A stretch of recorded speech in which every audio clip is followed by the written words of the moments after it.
Jodhpur airport के नए terminal का किया उद्घाटन। संशोधित उड़ान योजना की शुरुआत। गुजरात के साणंद में सेमीकंडक्टर प्लांट का करेंगे उद्घाटन। कृषि मंत्री की रांची में समीक्षात्मक बैठक। उर्वरक कालाबाजारी, रोकथाम और सुखाड़ बचाव कार्य योजना पर चर्चा। उद्योग मंत्री बोर्ड ऑफ ट्रेड की बैठक में हुए शामिल। एसआईआर प्रक्रिया के तहत इनोवेशन प्रपत्र विवरण का कार्य जारी। सीईओ ने बैठक कर कहा, किसी भी स्तर पर शिथिलता नहीं की जाएगी बर्दाश्त।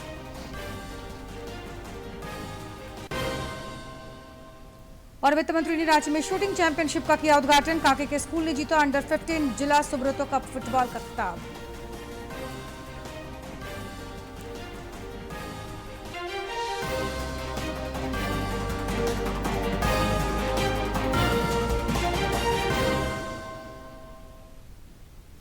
नमस्कार, खबरें झारखंड देख रहे हैं आप। आपके साथ मैं हूं जयलक्ष्मी। और अब समाचार विस्तार से। प्रधानमंत्री नरेंद्र मोदी राजस्थान के दौरे पर हैं। उन्होंने अब से कुछ देर पहले जोधपुर एयरपोर्ट के नए टर्मिनल भवन का उद्घाटन किया। इसके साथ ही संशोधित उड़ान योजना की भी शुरुआत की। श्री मोदी बालातरा में भी विभिन्न कार्यक्रमों में हिस्सा ले रहे हैं।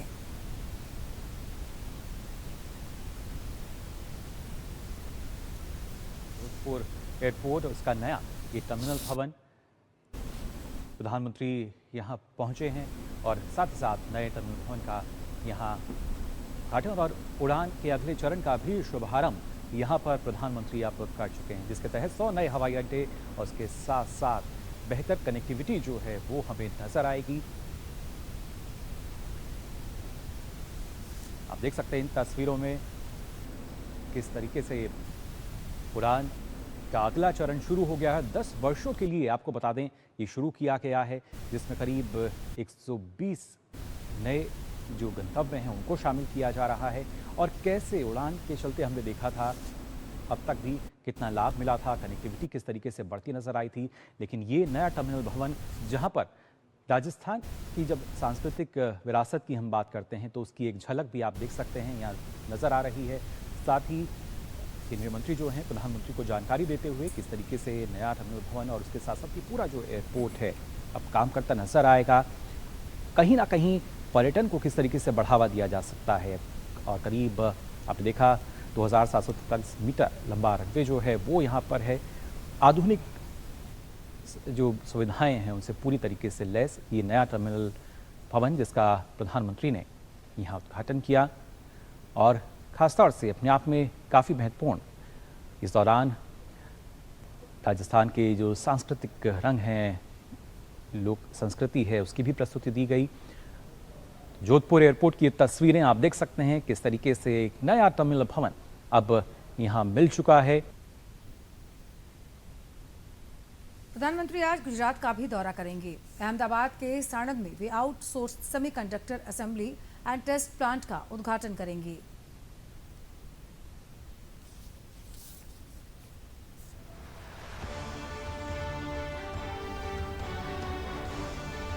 सेमीकंडक्टर के क्षेत्र में लगातार भारत नई नई ऊंचाइयों को छू रहा है। ऐसे में प्रधानमंत्री नरेंद्र मोदी गुजरात के साणंद में जब पहुंचेंगे तो यहां पर सीजी सेमी जो संयंत्र है उसका उद्घाटन करते हुए नजर आएंगे।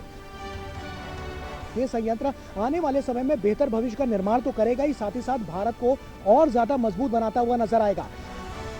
जैसा कि हम जानते हैं कि टेक्नोलॉजी ड्रिवन इस वक्त भारत को किस तरह से बनाया जा रहा है। ऐसे में आर्टिफिशियल इंटेलिजेंस की बात हो, 5G नेटवर्क्स की बात हो, इसके अलावा 6G पर जिस तरह से काम किया जा रहा है, कम्युनिकेशन को कितना स्ट्रॉन्ग किया जा रहा है, सैटेलाइट पर कितना काम किया जा रहा है, ये सब कुछ एक धागे से बंधा हुआ है। और उसमें सबसे इंपॉर्टेंट जो फैक्टर निकलकर सामने आता है वो है सेमीकंडक्टर चिप। और इसी सेमीकंडक्टर का उत्पादन लगातार बढ़ते हुए नजर आ रहा है। और यही सब कुछ है कि आने वाले समय में जो बेहतर भविष्य का निर्माण है, यानी कि कहें 2047 का जो संकल्प है, उसको सिद्धि तक पहुंचाने के लिए बहुत कारगर साबित हो रहा है।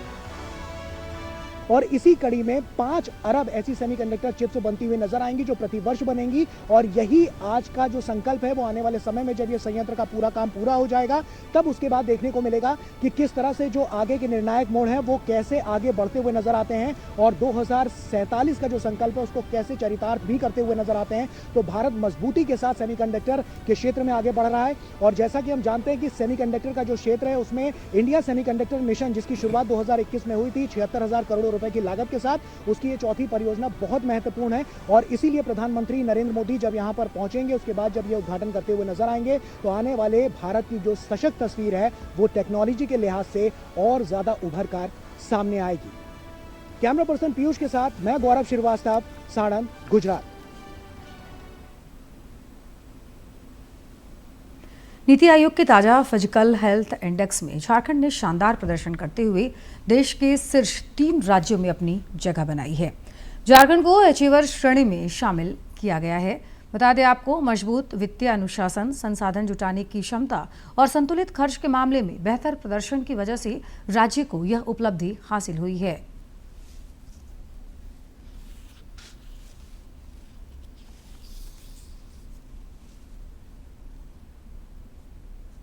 कृषि मंत्री शिल्पी नेहा तिर्की ने विभागीय समीक्षा बैठक में कृषि प्रक्षेत्र के विकास पर अधिकारियों के साथ मंथन किया।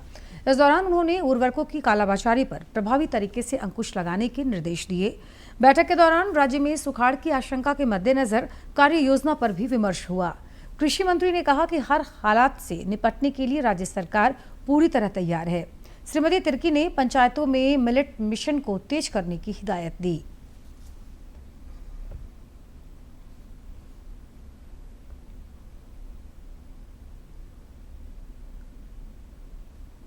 राज्य के उद्योग मंत्री संजय प्रसाद यादव नई दिल्ली में बोर्ड ऑफ ट्रेड की बैठक में शामिल हुए।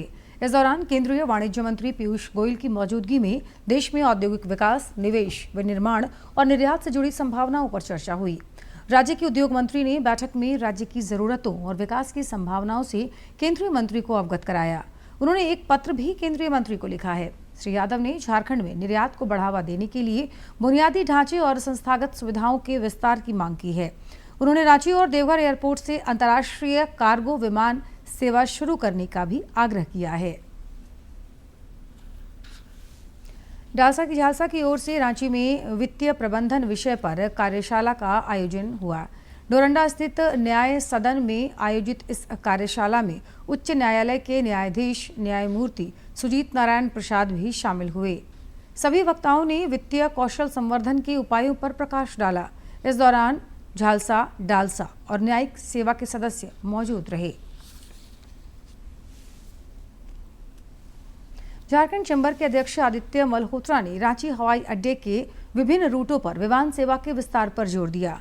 उन्होंने कहा कि रांची से विभिन्न रूटों पर सीधी विमान सेवा प्रारंभ की जाए ताकि यात्रियों को आवागमन में सुविधा हो सके। श्री मल्होत्रा ने कहा कि सावन महीने में यात्रियों की संख्या में वृद्धि की संभावना है।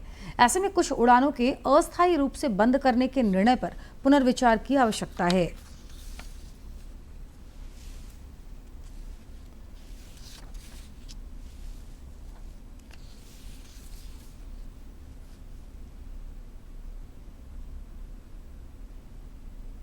नवाचार और स्टार्टअप इकोसिस्टम को बढ़ावा देने के लिए राज्य में विभिन्न स्तरों पर प्रयास हो रहे हैं। इस सिलसिले में झारखंड एंटरप्रेन्योर्स एसोसिएशन और बीआईटी मिश्रा के बीच एमओयू हुआ है। इस समझौते के तहत दोनों संस्थाएं संयुक्त रूप से स्टार्टअप, नवाचार और उद्यमिता विकास कार्यों का संचालन करेंगी। इस अवसर पर एसोसिएशन के अध्यक्ष सुमित कुमार ने एमओयू को एक नए युग की शुरुआत की संज्ञा दी।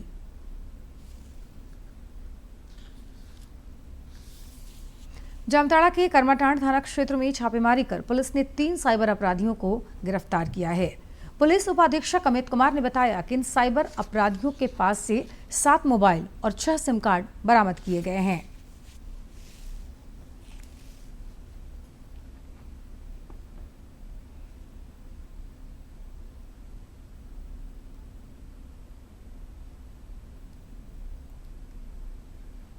कर्माटांड थाना क्षेत्र के सियाटाड़ गांव में छापेमारी की गई, जहां से एक व्यक्ति राजकुमार मंडल पिता मनोज मंडल को रंगे हाथ साइबर अपराध करते हुए गिरफ्तार किया गया।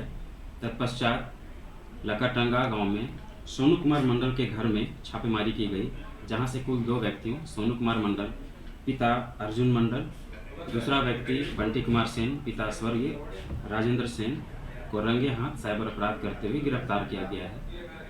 तीनों व्यक्तियों ने अपनी साइबर अपराध में संलिप्तता को भी स्वीकार किया है और तीनों व्यक्तियों के पास से कुल 7 मोबाइल और 6 सिम कार्ड भी बरामद किए गए हैं। राज्य में एसआईआर प्रक्रिया के तहत वोटरों को बीएलओ द्वारा इन्यूमरेशन प्रपत्र उपलब्ध कराया जा रहा है। मुख्य निर्वाचन पदाधिकारी के रवि कुमार ने कहा कि एसआईआर की प्रक्रिया में किसी भी स्तर पर स्थिरता बर्दाश्त नहीं की जाएगी। उन्होंने कल वर्चुअल माध्यम से इससे जुड़े अधिकारियों के साथ बैठक की और जरूरी निर्देश दिए। श्री कुमार ने कहा कि यह सुनिश्चित किया जाए कि एक भी पात्र भारतीय नागरिक मतदाता सूची से ना छूटे। इस बीच निर्वाचन आयोग ने स्पष्ट किया कि वो जो मतदाता निर्धारित अवधि के अंदर अपना इन्यूमरेशन पत्र जमा नहीं करेंगे, उनका नाम 5 अगस्त को प्रकाशित होने वाली प्रारूप मतदाता सूची में शामिल नहीं किया जाएगा। केंद्र प्रायोजित मुद्रा योजना सपनों को उड़ान दे रही है। हजारीबाग जिले के चौपारण की महिला बीना देवी और बरकट्टा प्रखंड की खुशबू ने मुद्रा लोन लेकर अपना छोटा कारोबार शुरू किया, जो आज उनके लिए आत्मनिर्भरता की प्रतीक और लोगों के लिए प्रेरणा बन गई है। हजारीबाग जिले की बरकट्टा की खुशबू कुमारी के लिए केंद्र की मुद्रा योजना वरदान साबित हुई है। कल तक चूल्हा चौका तक सीमित रहने वाली खुशबू आज इलाके में आत्मनिर्भरता की मिसाल बन रही हैं। उन्होंने कहा कि पहले एक एक पैसे को मोहताज थी, लेकिन आज हजारों कमा रही हैं। और इनकम जब बढ़ाना होगा तो मेहनत तो कुछ करना ही पड़ेगा अधिक, और मेहनत कर रहे हैं तो उसका परिणाम भी हमको मिल रहा है कि कल हमको 10-20 रुपया के लिए सोचना पड़ता था, आज हमको 10,000, 20,000, 50,000 के लिए भी नहीं सोचना पड़ता है और अरेंज कर लेते हैं। फिर यह है कि इनकम है तो कर ही लेना है। खुशबू की मेहनत और मुद्रा योजना से मिली मद ने पूरे परिवार की जिंदगी बदल दी। खुशबू के पति बताते हैं कि मुद्रा योजना उन जैसे परिवारों के लिए जीवन की रेखा बनने का काम किया है। योजना के माध्यम से इन्होंने इतना कुछ कर लिया, एक छोटा सा दुकान दिया और इस छोटे से दुकान के कारण ही आज ये इतना पैसा अर्न कर रही हैं, इतना सब कुछ। वो छोटे से सिलाई को जो है आज इतना बड़ा इन्होंने कर दिया है और उसके साथ साथ इन्होंने दुकान को भी बड़ा किया है। उसके साथ साथ कॉस्मेटिक का कुछ दुकान, मतलब कपड़े का बिजनेस बढ़ाया, कॉस्मेटिक का बिजनेस बढ़ाया और आज ये इतना कर पा रही हैं कि मुझे छोटे छोटे खर्च के लिए सोचना नहीं पड़ता है। खुशबू की तरह ही चौपारण की बीना के लिए भी यह योजना आत्मनिर्भरता की प्रतीक बन रही है। बीना बताती हैं कि आज उनकी आर्थिक स्थिति काफी अच्छी हो गई है और बच्चों को अच्छे स्कूल में पढ़ा रही हैं। प्रधानमंत्री नरेंद्र मोदी जी को कहना चाहते हैं, बहुत बहुत आभार है उनका, धन्यवाद है। हम लोग ग्रामीण महिलाओं के सशक्त बना रहे हैं, रोजगार दे रहे हैं, उनका बहुत आभार है हम लोग। बरकट्टा प्रखंड के बीपीएम केदार प्रजापति ने कहा, खुशबू जैसे कई लोगों के लिए यह योजना वरदान साबित हो रही है। वहीं चंपारण JSLPS के प्रखंड कार्यक्रम प्रबंधक नीरज सिंह ने बताया कि बीना देवी को भी प्रधानमंत्री मुद्रा योजना का लाभ मिला और वो आत्मनिर्भर बन रही हैं। यहाँ पर चौपारण प्रखंड में खास करके मुद्रा लोन को लेकर के काफ़ी उत्सुकता है, जागरूकता है और लोग इसका लाभ ले रहे हैं। केंद्र सरकार की इस स्कीम से छोटे व्यवसायी, उद्यमी, हमारे व्यापारी जो अपना बिजनेस बड़ा करना चाहते हैं वो सरकार से 50,000 या 50,000 से 5 लाख या 5 लाख से 10 लाख, 20 लाख तक का ऋण लगभग बिना किसी कोलेटरल के उपयोग कर रहे हैं और अपने बिजनेस गतिविधियों को नया आयाम दे रहे हैं। सबसे पहला समूह से CIF जो केंद्र सरकार का राशि है उसमें 10,000 रुपया लेकर अपना बिजनेस को शुरुआत की। उसके बाद बैंक से 3 लाख रुपया मुद्रा लोन जो केंद्र सरकार की योजना है उससे पैसा लेकर अपना बिजनेस को बढ़ाई। आज खुशबू कुमारी अपने गांव में रहकर एक अच्छा दुकान जिसमें श्रृंगार स्टोर, कपड़ा दुकान और खुद सिलाई करती है और अपना जीवन यापन कर रही है और अच्छा से जीवन यापन कर रही है। हजारीबाग की ये महिलाएं मुद्रा योजना का लाभ उठाकर न सिर्फ आत्मनिर्भर बनी हैं, बल्कि दूसरों को भी रोजगार देकर उनका सहारा बन रही हैं। हजारीबाग से नितेश कुमार की रिपोर्ट। रांची के गढ़खटंगा स्थित भारतीय कृषि जैव प्रौद्योगिकी संस्थान की पहल पर स्वीट कॉर्न से बने हरे चारे और अवशेषों से साइलेंस निर्माण विषय पर 2 दिवसीय प्रशिक्षण का आयोजन हुआ। इस प्रशिक्षण में 52 पशुपालक किसानों ने भाग लिया, जिसमें 41 महिला किसान भी शामिल थी। अनुसूचित जाति उपयोजना के तहत JSLPS और Jharkhand state cooperative milk producers federation के सहयोग से आयोजित इस प्रशिक्षण में किसानों को वैज्ञानिक तथा व्यवहारिक तकनीकों के माध्यम से हरे चारे के संरक्षण विधियों से परिचित कराया गया। श्रम नियोजन प्रशिक्षण एवं कौशल विकास विभाग की ओर से हजारीबाग में दंतोपंत ठेंगड़ी रोजगार मेला सह कौशल विकास मेले का आयोजन किया गया। मेले में निजी कंपनियों ने युवाओं को रोजगार के अवसर उपलब्ध कराए और चयनित अभ्यर्थियों को ऑफर लेटर भी सौंपे।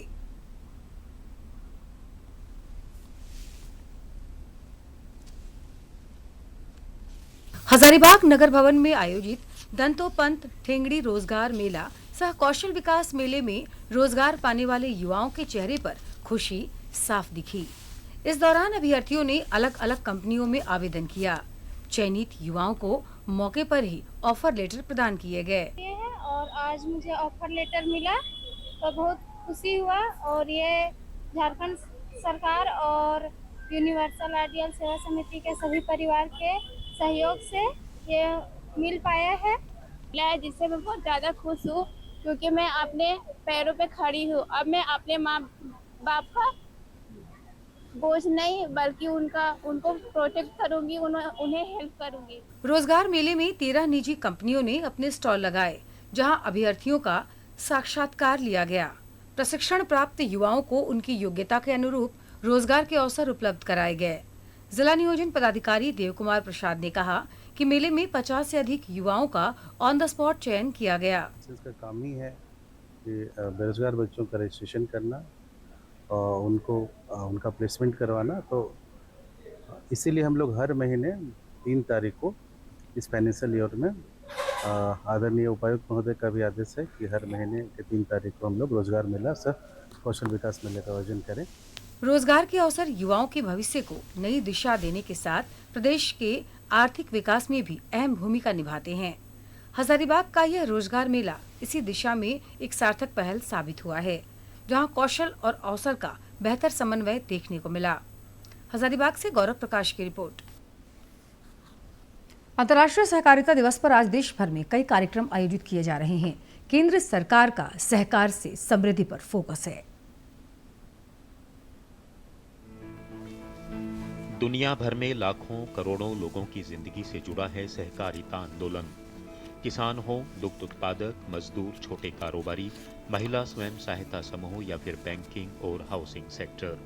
सहकारी संस्थाएं लंबे समय से लोगों को साझेदारी, सामूहिक ताकत और आर्थिक आत्मनिर्भरता का रास्ता दिखाती रही हैं।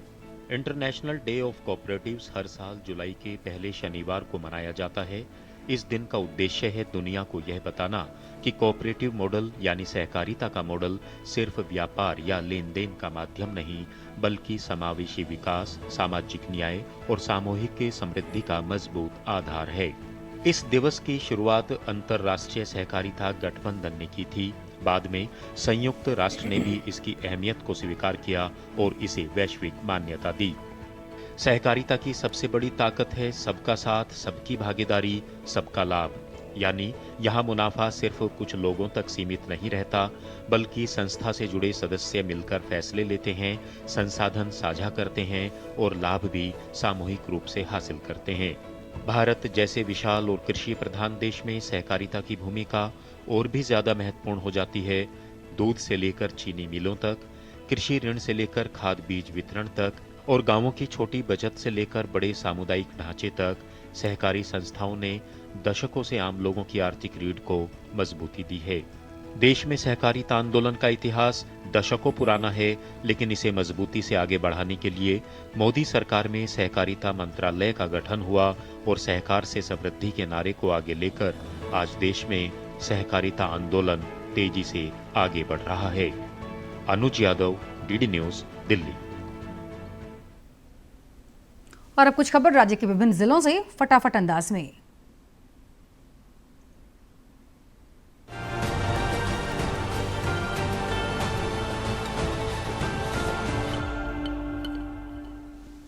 सरायकेला खरसावां समाहरणालय में आयोजित साप्ताहिक जनता दरबार में उपायुक्त ने विभिन्न क्षेत्रों से आए लोगों की समस्याएं सुनी। कई मामलों का मौके पर ही समाधान किया गया, जबकि शेष आवेदनों के त्वरित और समयबद्ध निष्पादन के लिए संबंधित अधिकारियों को निर्देश दिए गए। धनबाद उपायुक्त ने होमगार्ड बहाली में चयनित अभ्यर्थियों को भरोसा दिलाया कि राज्य सरकार के आदेश मिलते ही मेडिकल और डॉक्यूमेंट वेरिफिकेशन शुरू होगा। उन्होंने प्रक्रिया को पारदर्शी बताते हुए अभ्यर्थियों से अफवाहों और बिचौलियों से दूर रहने की अपील की। गढ़वा में आयोजित जन सुनवाई कार्यक्रम में उपायुक्त ने जिले के विभिन्न क्षेत्रों से आए लोगों की समस्याएं सुनी। प्राप्त सभी आवेदनों को संबंधित विभागों को भेजते हुए उनके शीघ्र, प्रभावी और समयबद्ध निष्पादन के निर्देश दिए गए। हजारीबाग जिला प्रशासन ने मुख्यमंत्री दिव्यांग कल्याण योजना व अन्य मदों के तहत दिव्यांगजनों को सहायक उपकरण उपलब्ध कराने के लिए आवेदन आमंत्रित किए हैं। पात्र लाभुक 15 जुलाई 2026 तक दिव्यांगता प्रमाण पत्र के साथ CDPO या जिला समाज कल्याण कार्यालय में आवेदन जमा कर सकते हैं।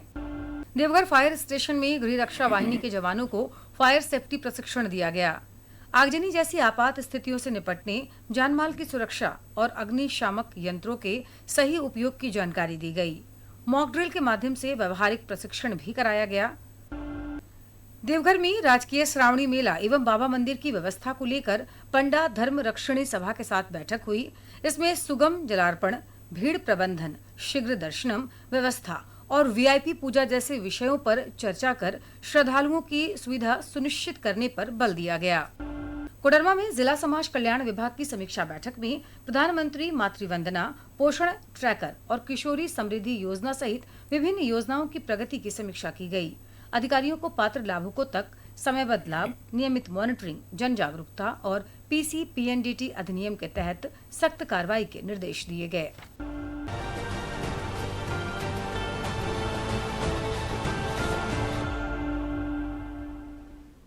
रांची में 3 दिवसीय शूटिंग चैंपियनशिप में प्रतिभागी दम दिखा रहे हैं। वित्त मंत्री राधाकृष्ण किशोर ने कल खेलगांव स्थित टिकैत उमराव सिंह शूटिंग रेंज में राज्य जिला शूटिंग चैंपियनशिप का उद्घाटन किया। विभिन्न वर्गों में आयोजित इस प्रतियोगिता में 200 से अधिक प्रतिभागी निशानेबाजी का कौशल दिखा रहे हैं।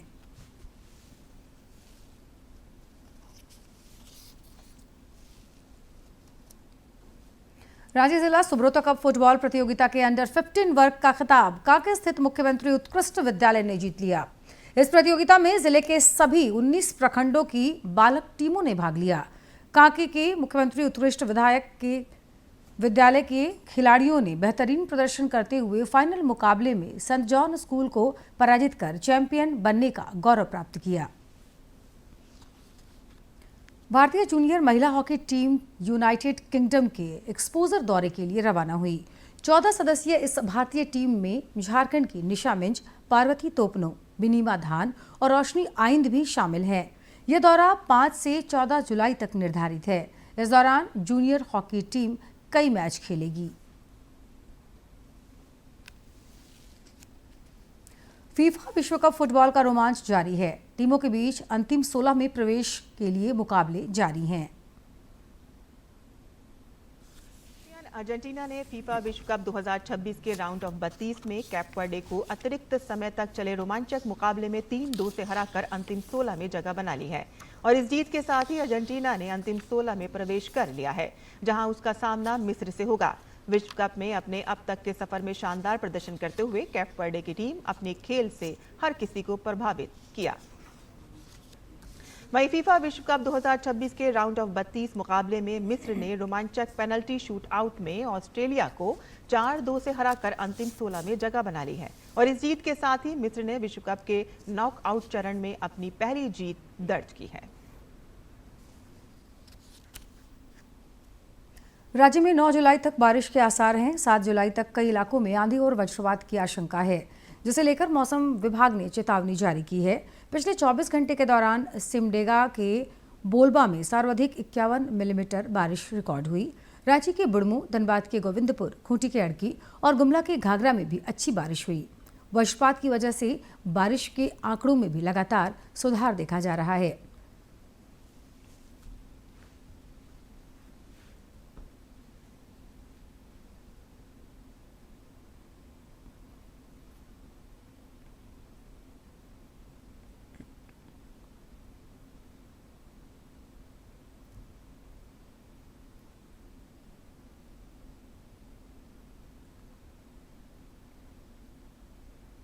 और अब जानते हैं किन बातों के लिए इतिहास के पन्नों में आज का दिन खास है।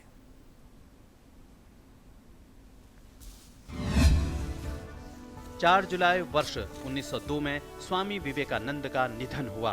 उनका वास्तविक नाम नरेंद्र नाथ दत्त था। उनका प्रसिद्ध नारा था उत्तिष्ठित जागृत प्राप्य वरान निबोधत, यानी उठो जागो और तब तक मत रुको जब तक लक्ष्य की प्राप्ति न हो जाए। साहित्य, दर्शन और इतिहास के प्रकांड विद्वान स्वामी विवेकानंद के इन विचारों ने न जाने कितने लोगों के जीवन को शक्ति और आत्मविश्वास से भर दिया। जब उन्होंने अमेरिका में आयोजित हुए धर्म संसद में अपने हिंदी भाषण की शुरुआत की तो हर दिल को जीत लिया था। उनके भाषण के बाद 2 मिनट तक आर्ट इंस्टीट्यूट ऑफ शिकागो तालियों से गूंज उठा।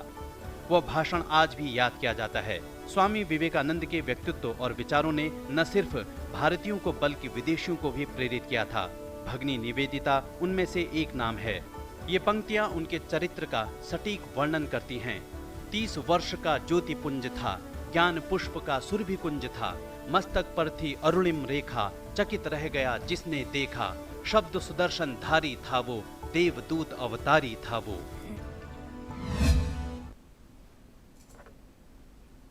धनबाद के कुसुंडा क्षेत्र में स्थित 400 फीट ऊंची पहाड़ी पर मां काली का अनोखा मंदिर आस्था का बड़ा केंद्र है।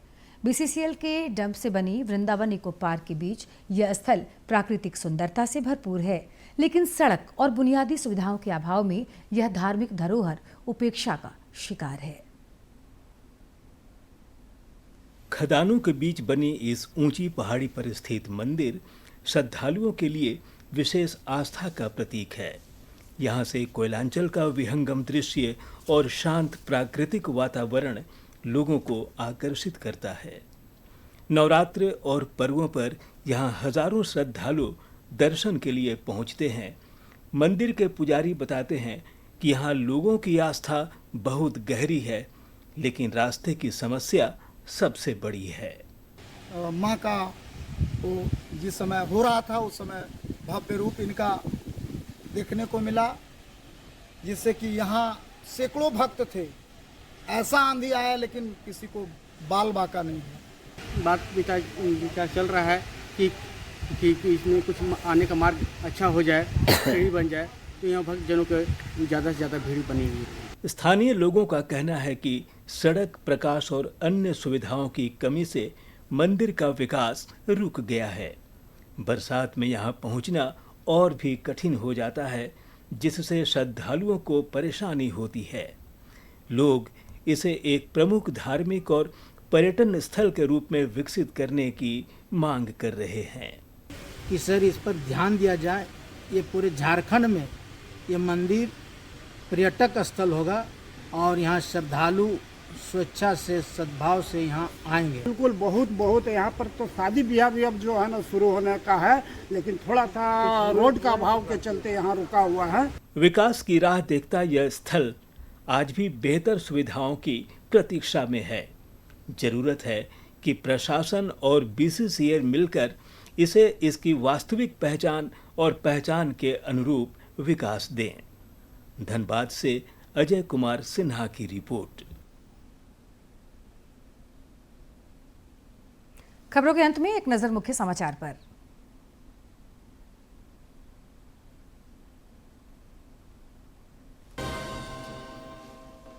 प्रधानमंत्री ने जोधपुर एयरपोर्ट के नए टर्मिनल का किया उद्घाटन। संशोधित उड़ान योजना की शुरुआत। गुजरात के साणंद में सेमीकंडक्टर प्लांट का करेंगे उद्घाटन। कृषि मंत्री की रांची में समीक्षात्मक बैठक। उर्वरक कालाबाजारी, रोकथाम और सुखाड़ बचाव कार्य योजना पर चर्चा। उद्योग मंत्री बोर्ड ऑफ ट्रेड की बैठक में हुए शामिल। एसआईआर प्रक्रिया के तहत इमिग्रेशन प्रपत्र वितरण का कार्य जारी। सीईओ ने बैठक कर कहा, किसी भी स्तर पर स्थिरता नहीं की जाएगी बर्दाश्त।